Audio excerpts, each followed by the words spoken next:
So how do you end up solving that 50-50 situation that everyone gets stuck in?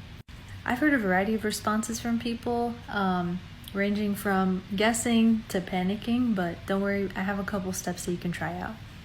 So if you're between, let's say, A and B, the first thing you want to double check is, are these answer choices that I'm looking at related to the information that I have to use from the passage, and also kind of what the question's asking for.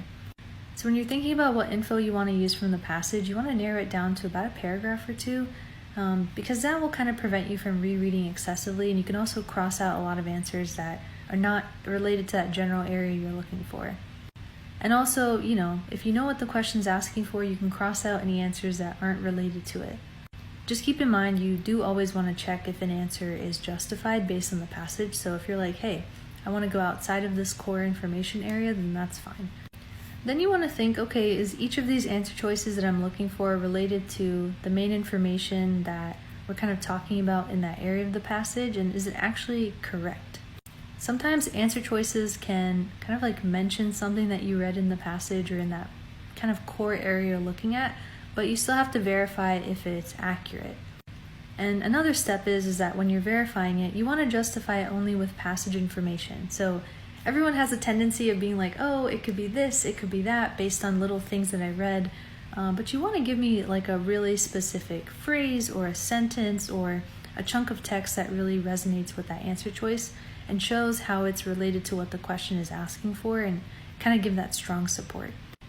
And then kind of like if you're stuck between two and you're like, oh, they both sound good, they both sound bad, how do you pick the better answer?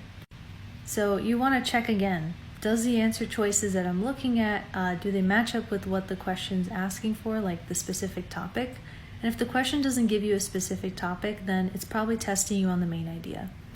If both of your answers kind of cross off that mark, then you want to see, okay, which of these answers matches up as close as possible to the tone and general wording of the passage. And mind you, they're not always going to use the exact wording, but there should be some specific wording in the answer choices that matches up to what you read in the passage. And then lastly, this is probably the most important step, is which answer choice am I looking at has more passage support and examples. So if answer choice A has kind of like mentioned in passing and is never mentioned again in the paragraph or the passage, it's probably not the best answer. But if answer choice B has maybe like one or two sentences of support and some discussion, that's going to be a better one.